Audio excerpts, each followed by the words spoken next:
இயேசுவை நேசிக்கிறார் பிரியமானவர்கள். இந்த நாளில் ஆண்டவர் நம்மளோடு பேசும்படியாய் வேதத்திலிருந்து 2 வசனங்களை வாசித்து நாம் அறிந்து கொள்ளும்படியாய் புரிந்து கொள்ளும்படி ஆண்டவர் நம்மளோடு பேசும்படியான வார்த்தைகளை பார்த்து அது கொலோசியர் புஸ்தகம் 1வது அதிகாரம் 20வது வசனம் 21வது வசனம் இப்படியாக சொல்லப்படுகிறது. அவர் சிலுவையில் சிந்தின இரத்தத்தினாலே சமாதானத்தை உண்டாக்கி பூலோகத்தில் உள்ளவைகள் பரலோகத்தில் உள்ளவைகள் யாவையும் அவர் மூலமாய் தமக்கு ஒப்புரவாக்கி கொள்ளவும் அவருக்கு பிரியமாயிற்று. முன்னே அந்நியராயும் துர்க்கிரிகளினால் மனிதனை சத்துருக்களாயும் இருந்த உங்களையும் பரிசுத்தராகவும் குற்றமற்றவர்களாகவும் கண்டிக்கப்படாதவர்களாகவும் தமக்கு முன் நிறுத்தும்படியாக ஒரு மாம்ச சரீரத்தில் அடைந்த மரணத்திலே இப்பொழுது ஒப்புரவாக்கினார்.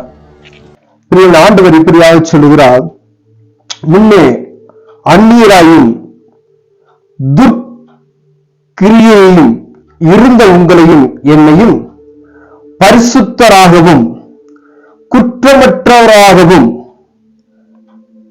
தண்டிக்கப்படாதவர்களாகவும் தமக்கு முன்னிறுத்தும்படியாக அவருடைய மாம்ச சரீரத்தில் அடைந்த மரணத்திலே இப்படி ஒப்புரவாக்கினார்.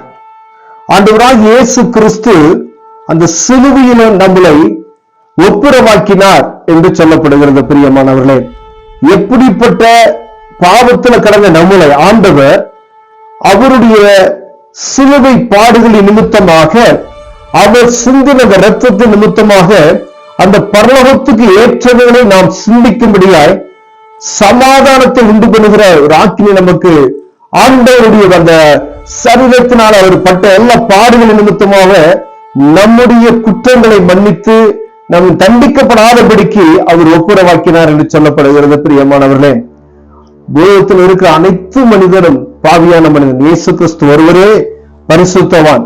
அவர் ஒருவர் தான் பரிசுத்தர், பரிசுத்தம் உள்ள தெய்வம்.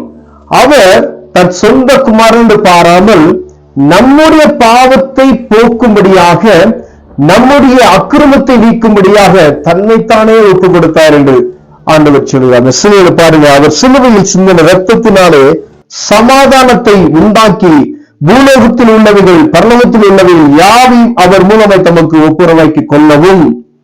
பாருங்க, சிலுவையில் சிந்தின இரத்தம் பூலோகத்தில் உள்ள யாவையும் பரலோகத்தில் உள்ள யாவையும் அப்படி என்று சொல்லப்படுகிறது. பூலோகத்தில் இருக்க ஒரு குறிப்பிட்ட ஆளுக்காக மாத்திரம் ஆண்டவர் ரத்தம் சிந்தவில்லை. எல்லாம் அந்த பூமியில எல்லை திசையில் இருக்கிற சகல சிருஷ்டிகளுக்காகவே ஆண்டவர் தன்னுடைய சொந்த ரத்தத்தை சிந்தினார், அது ஒப்புரவாக்கினார்.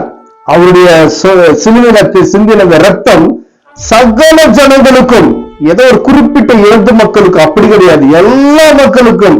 என்ன வேணா பூமியில வேணா நம்ம அந்த மதம் இந்த மதம் எப்படி வேணா நம்ம பேசிக்கலாம், ஆனா ஆண்டவருக்கு அவர் பார்வைக்கு எல்லாரும் ஒரே போலதான் நம்ம காணப்படுவோம். பிரியமானவர்களே, அவருடைய பார்வைக்கு எல்லாம் குழந்தைகளாக தான் காணப்படுகிறோம்.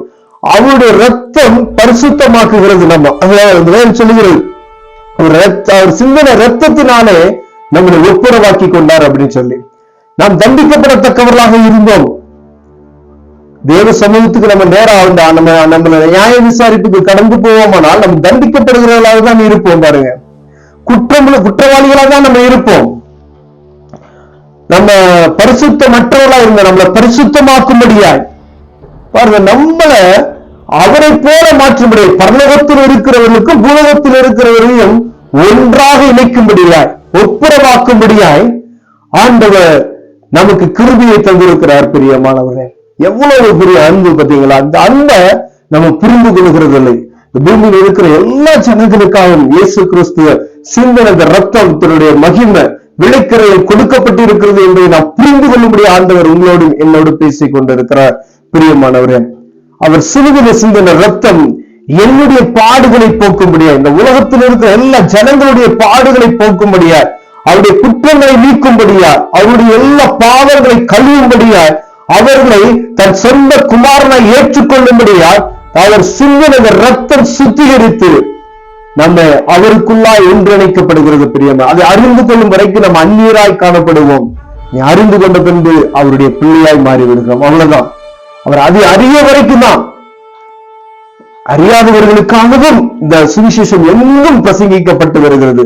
அவர் வருகைக்கு முன்பதாக இந்த சகல ஜனங்களுக்கு, பூமியுடைய கடையாந்தர வரைக்கும், எங்கு எத்திசையில் இருக்கிற எல்லா மக்களுக்கும் இந்த சுவிசேஷம் அறிவிக்கப்பட வேண்டும் என்பது ஆண்டவருடைய பிரியம். அதனாலதான் இந்த சுவிசேஷம் எல்லாரும் சொல்லுவாங்க, என்ன இந்த சுவிசேஷத்துக்கு எவ்வளவு விரோதமான போராட்டங்கள் நடந்து கொண்டு இருக்கிறது. ஆனா எல்லா மனிதனும் ரட்சிக்கப்படும்படியா ஆண்டவர் விரும்புகிறார். அவரை அறிந்து கொள்ளும்படியா, அவர் நிமித்தமாகவே பாவ மன்னிப்பு உண்டாகும் என்பதை புரிந்து கொள்ளும்படியா ஆண்டவர் நம்மளோடு பேசிக் கொண்டிருக்கிறார். பிரியமானவர்களே, இல்ல எப்படிப்பட்ட பாவத்தையும் போக்க இயேசு வல்லமை உள்ளவர். பாவமோ சாவமோ எந்த ஒரு காரியம் பண்ணாலும் அவரை நோக்கி பார்க்கிற மனிதன் ஒரு நாள் வெட்கப்பட்டு போனவன் என்று வேதம் சொல்லுகிறது. பிரியமானவர்களே, கண்களை விடுவோம். அவர் சிந்தின இரத்தத்தினால் நம்மளை கழுவும்படியாய், அவர் நம்மளை பரிசுத்தமாக்கும்படியாய் ஜெபம் செய்வோம். அன்பின் தகப்பனே, நீர் எங்களுக்காய் சிந்தின இரத்தம் அன்றைய பரலோகத்தில் உள்ளவர்களை பூலோகத்தில் ஒன்றிணைக்கும்படியாய், ஒப்புரவாக்கும்படியாய், நாங்கள் குற்றவாளிகளாய் இருந்த எங்களை குற்றமற்றவர்களாய் மாற்றும்படியாய், தண்டிக்கப்படத்தக்கவர்களாய் இருந்தால் எங்கள் தண்டிக்கப்படாதவர்களாய் மாற்றும்படி ஆண்டவரே கிருபை தந்தீரே. அதுக்காய் ஸ்தோத்திரம் ஆண்டவரே. எங்களை இன்னும் நாமத்தை அறிந்து கொள்ள கர்த்தர் எங்களுக்கு உதவி செய்யும். இயேசுவின் நாமத்தில் பிதாவே, ஆமென்.